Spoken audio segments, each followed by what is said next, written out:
Hello ಗೆಳೆಯರೆ, welcome back to my new video.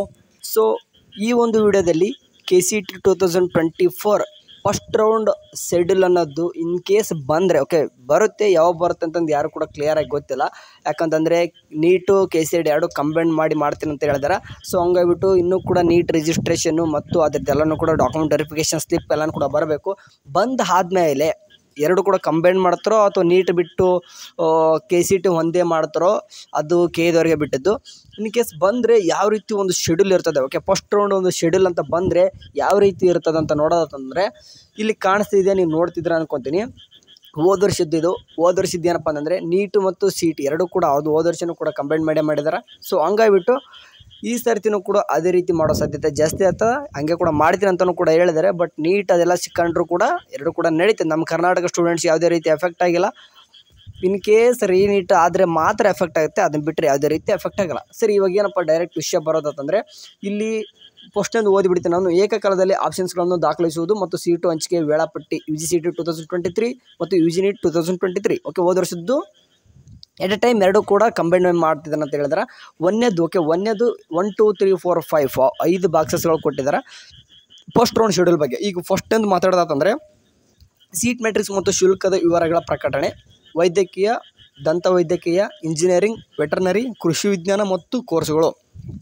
ಇಲ್ಲಿ first round ನೆನ್ಪಿಡಬೇಕು. ಹೋದ ವರ್ಷ BS ನರ್ಸಿಂಗ್ದವ್ರಿಗೆ ಮತ್ತು ಯೋಗ ನ್ಯಾಚುರೋಪತಿ ಏನು ಬರ್ತೀವೋ ಅವ್ರಿಗೆ ಯಾರು ಕೂಡ ಫಸ್ಟ್ ರೌಂಡ್ ಆಪ್ಷನ್ ಎಂಟ್ರಿ ಮಾಡೋಕ್ಕೆ ಬಿಟ್ಟಿದ್ದಿಲ್ಲ. ಬಿಕಾಸ್ ಅವ್ರಿಗೆ ಸೀಟ್ ಮ್ಯಾಟ್ರಿಕ್ಸ್ ಬಿಟ್ಟಿದ್ದಿಲ್ಲ. ಸೊ ಹಂಗಾಗ್ಬಿಟ್ಟು ಈ ಸರ್ತಿನೂ ಕೂಡ ಸದ್ಯಕ್ಕೆ ಇಂಜಿನಿಯರಿಂಗ್ ಬಿಟ್ಟರೆ, ಅದನ್ನು ಬಿಟ್ಟರೆ ಯಾವುದೂ ಕೂಡ ಬಿಟ್ಟಿಲ್ಲ. ಇನ್ ಕೇಸ್ ಫಸ್ಟ್ ರೌಂಡ್ ಬಂದಾಗ ಹೋದ ವರ್ಷದ್ದು ಏನು ಕಾಣಿಸ್ತಿದೆ ನೋಡ್ರಿ, ಒಂದು ಸೀಟ್ ಮ್ಯಾಟ್ರಿಕ್ಸ್ ಮತ್ತು ಫೀ ಸ್ಟ್ರಕ್ಚರ್ ಅನ್ನೋದು ಬಿಡ್ತಾರೆ. ಫಸ್ಟ್ ರೌಂಡಲ್ಲಿ ಶೆಡ್ಯೂಲಲ್ಲೇ ಇರ್ತದೆ. ಅದು ನೋಡ್ತಿರ್ಬೋದು 6/8/2023 ಅಂದರೆ ನೋಡ್ತಿರ್ಬೋದು ಫಸ್ಟ್ ರೌಂಡ್ದು ಆಪ್ಷನ್ ಎಂಟ್ರಿ ನೀವು ನೆಡ್ಲಾರ್ಕ್ ಮುಂಚೆ ಒಂದು ಫೀ ಸ್ಟ್ರಕ್ಚರ್ ಮತ್ತು ಸೀಟ್ ಮ್ಯಾಟ್ರಿಕ್ಸ್ ಬಿಟ್ಟಿದ್ದು 6/8/2023 ಅಂದರೆ ಆಗಸ್ಟ್ 6ಕ್ಕೆ ನಡೆದದ. ಸೇಮ್ ನಿಮ್ಮದು ಕೂಡ ಆಗಸ್ಟಲ್ಲೇ ನಡೆಯೋ ಸಾಧ್ಯತೆ ಜಾಸ್ತಿ ಅದ. ಸೇಮ್ ಅಂದರೆ ಇಲ್ಲಿ ನೋಡ್ತಿರ್ಬೋದು ಅದು ಇಂಜಿನಿಯರಿಂಗು ಫೀ ಸ್ಟ್ರಕ್ಚರು ಮೊದಲೆಲ್ಲ ಬಿಟ್ಟಿದ್ರು ಆ್ಯಂಡ್ ಇನ್ನೊಂದು ಟೈಮ್ ಬಿಡ್ತಾರೆ. ಸೇಮ್ ಅದೇ ರೀತಿ ಫೀ ಸ್ಟ್ರಕ್ಚರ್ ಸೀಟ್ ಮ್ಯಾಟ್ರಿಕ್ಸ್ ಬಿಟ್ಟಿದ್ದಾರಲ್ವ, ಅದೇ ರೀತಿ ಇನ್ನೊಂದು ಸೀಟ್ ಮ್ಯಾಟ್ರಿಕ್ಸ್ ಬರ್ತದೆ. ಯಾಕಂತಂದರೆ ಸೀಟ್ ಮ್ಯಾಟ್ರಿಕ್ಸ್ ಅನ್ನೋದು ಜಸ್ಟ್ ಏನಪ್ಪ ಅಂತಂದರೆ ಇನ್ನೂ ಕ್ಲಿಯರಾಗಿ ಬಂದಿಲ್ಲ, ಅಂತಂದರೆ ಯಾವ ಕ್ಯಾಸ್ಟಿ ಅಂತಂದು ಬಂದಿಲ್ಲ, ಅದನ್ನು ಕೂಡ ಕ್ಲಿಯರಾಗಿ ಬರ್ತದೆ. ಎಲ್ಲ ಒಂದು ಕೋರ್ಸ್ದು ಒಂದು ಸೀಟ್ ಮ್ಯಾಟ್ರಿಕ್ಸ್ ಫೀ ಸ್ಟ್ರಕ್ಚರ್ ಅನ್ನೋದು ಬಿಡ್ತಾರೆ. ಅದು 6/8/2023 ಬಿಡ್ತಾನೆ ಅಂತ ಹೇಳಿದ್ರು. ಸೊ ಹಂಗಾಗ್ಬಿಟ್ಟು ಇದು 2023 ಹೇಳ್ತಾಯಿದ್ದೀನಿ ನಾನು. ಫೀ ಸ್ಟ್ರಕ್ಚರ್ ಮತ್ತು ಸೀಟ್ ಮ್ಯಾಟ್ರಿಕ್ಸ್ ತಕ್ಷಣ ಏನಪ್ಪ ಆಗುತ್ತೆ ಅಂತಂದರೆ ಆಪ್ಷನ್ ಎಂಟ್ರಿ ಯಾವಾಗ ಸ್ಟಾರ್ಟ್ ಆಗುತ್ತೆ, ಯಾವ ಕಾಲೇಜಸ್ನ ಆ್ಯಡ್ ಮಾಡೋದು ಅಂದರೆ ಅಭ್ಯರ್ಥಿಯು ಅರ್ಹತೆ ಪಡೆದಿರುವ ಎಲ್ಲ ಕೋರ್ಸ್ಗಳಿಗೆ ಸಂಯೋಜಿತ ಇಚ್ಛೆ ಆಯ್ಕೆಗಳನ್ನು ದಾಖಲಿಸೋದು. ಆದ್ಯತಾ ಕ್ರಮದಲ್ಲಿ ನಿಮಗೆ ಬೇಕಾಗಿರೋ ಒಂದು ಪ್ರಯಾರಿಟಿ ಆರ್ಡರ್ ಒಳಗೆ ಆಪ್ಷನ್ ಎಂಟ್ರಿ ಯಾವಾಗ ಸ್ಟಾರ್ಟ್ ಆಗಿದೆ ನೋಡಿರಿ, 6/8/2023 ಅದು ಬೆಳಗ್ಗೆ ಸ್ಟಾರ್ಟ್ ಆದಾಗ 9/8/2023 ಮತ್ತು ಬೆಳಗ್ಗೆ ಅಂದರೆ 3 ದಿನ ನಂತರ ಟೈಮ್ ಕೊಟ್ಟಾರೆ ನಿಮಗೆ. 3 ರಿಂದ 6 7 8 9 3-4 ದಿನ ನಂತರ ಟೈಮ್ ಆಪ್ಷನ್ ಎಂಟ್ರಿ ಕೊಟ್ಟವ್ರೆ. ಅದಾದ ತಕ್ಷಣ ನೋಡ್ತಿರ್ಬೋದು ಅಣುಕು ಸೀಟು ಹಂಚಿಕೆ ಫಲಿತಾಂಶ ಅಂತ ಕಾಣಿಸ್ತದೆ. ಇದೇ ರೀತಿ ಕಡೆ ನಾಳೆನೂ ಕೂಡ ನಿಮ್ಮದು ಬಂದಾಗ ಸೇಮ್ ಇದೇ ರೀತಿ ಒಂದು ಶೆಡ್ಯೂಲ್ ಇರ್ತದೆ. ಫಸ್ಟ್ಗೆ ಸೀಟ್ ಮ್ಯಾಟ್ರಿಕ್ಸ್ ಫೀ ಸ್ಟ್ರಕ್ಚರ್ ಬಿಡ್ತಾರೆ. ಅದಾದ ತಕ್ಷಣ ಆಪ್ಷನ್ ಎಂಟ್ರಿ ಅಂತ ನಡೀತದೆ. ಆಪ್ಷನ್ ಎಂಟ್ರಿ ಆದ ತಕ್ಷಣ ಒಂದು ಅಣುಕು ಹಂಚಿಕೆ ಅಂದರೆ ಮಾಕ್ ಅಲಾಟ್ಮೆಂಟ್ ನಡೀತದೆ. ಅದು ನೋಡ್ತಿರ್ಬೋದು. ಮಾಕ್ ಅಲಾಟ್ಮೆಂಟ್ಗೆ ಎಷ್ಟು ದಿನ ಟೈಮ್ ತೊಗೊಂಡರೆ ಅಂದರೆ 9/8/2023 ಆಗಿದ ತಕ್ಷಣ 11ನೇ ತಾರೀಕಿಗೆ ಮಾಕ್ ಅಲಾಟ್ಮೆಂಟ್ ಬಂದತ್ತೆ. ಮಾಕ್ ಅಲಾಟ್ಮೆಂಟ್ ಅಂದರೆ ಇದೊಂದು ಜಸ್ಟ್ ಒಂದು ಟ್ರಯಲ್ ಥರ ಒಂದು ನಿಮ್ದು ರಿಸಲ್ಟ್ ಬರ್ತದೆ. ಒಂದು ಯಾವುದೋ ಒಂದು ಕಾಲೇಜ್ ಅಲಾಟ್ ಆಗಿರ್ತದೆ, ಕೆಲವೊಬ್ಬರು ಅಲಾಟ್ ಆಗದೇ ಇರ್ಬೋದು. ಅದು ಆಗಿದ ಮೇಲೆ ನೋಡ್ತಿರ್ಬೋದು ಮಾಕ್ ಅಲಾಟ್ಮೆಂಟ್ ಆದ ತಕ್ಷಣ ನಿಮ್ಗೆ ಗೊತ್ತಾಗುತ್ತೆ ಏನೇನೆಲ್ಲ ಚೇಂಜಸ್ ಮಾಡ್ಕೋಬೇಕಂತ ನಿಮಗೆ.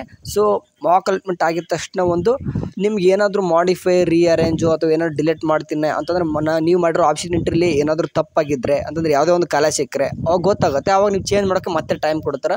ಅದು 11/8/2023 ಅಂತ ಹಿಡಿದು 14/8/2023 ಇದು ಫೈನಲ್ ಆಗಿರ್ತದೆ. ಇದು ಲಾಸ್ಟ್ ಏನು ಕೊಟ್ಟಿದ್ರು ನೋಡ್ರಿ, 11, 12, 13, 14 ಟೈಮ್ ಡೇಟ್ ಏನು ಕೊಟ್ಟಿದ್ರು ನೋಡ್ರಿ. ಈ 3-4 ದಿನ ಇಂಪಾರ್ಟೆಂಟ್ ಆಗಿರುತ್ತೆ. ಇದೇ ಫೈನಲೈಸೇಷನ್ ನಿಮ್ಮ ಆಪ್ಷನ್ ಎಂಟ್ರಿ ಆಗಿರ್ತದೆ. ಸರಿ, ಅದು ಮಾಡಿದ ತಕ್ಷಣ ರಿಯಲ್ ಅಲಾಟ್ಮೆಂಟ್ ಆಗುತ್ತೆ 16/8/2023 ಅಂತಾಗುತ್ತೆ. ಇದು ನಿಮಗೊಂದು ಕಾಲೇಜ್ ಅಲಾಟ್ಮೆಂಟ್ ಆಗುತ್ತೆ. ಈ ರೀತಿ ಒಂದು ಕಾಲೇಜ್ ಅಲಾಟ್ಮೆಂಟ್ ಆಗಿದ್ಮೇಲೆ ಈ ರೀತಿ ಒಂದು ಶೆಡ್ಯೂಲ್ ಬಂದ ತಕ್ಷಣ choice entry in case college allotment ಆಗಿದ್ಮೇಲೆ ಚಾಯ್ಸ್ ಎಂಟ್ರಿ ಅಂತ ಬರ್ತದೆ. ಚಾಯ್ಸ್ ಎಂಟ್ರಿ ಒಳಗೆ ಚಾಯ್ಸ್ 1 ಕೊಟ್ಟವರು ಚಾಯ್ಸ್ 1 ಕೊಟ್ಟವ್ರು ಏನೇನೆಲ್ಲ ಮಾಡಬೇಕು, ಅಡ್ಮಿಷನ್ಗೆ ಏನೇನೆಲ್ಲ ಮಾಡಬೇಕಂತ ಮತ್ತೊಂದು ಶೆಡ್ಯೂಲ್ ಬಿಡ್ತಾರೆ.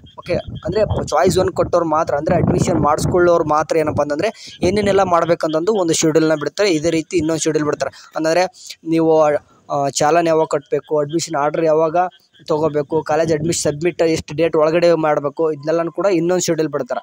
ನೆನ್ಪಿಡ್ಕೋರಿ, ಇದಿಷ್ಟು ಒಂದು ಶೆಡ್ಯೂಲ್ ಥರ ಇರ್ತದೆ. ಇನ್ನೊಂದು ಆಪ್ಷನ್ ಎಂಟ್ರಿ ಬಗ್ಗೆ ನನಗೆ ಹೋದ ವರ್ಷದ್ದು ಒಂದು ಆಪ್ಷನ್ ಎಂಟ್ರಿ ಮಾಡಿದ್ದು ಒಂದು ಪಿ ಡಿ ಎಫ್ ಸಿಕ್ಕಿದೆ ನನಗೆ.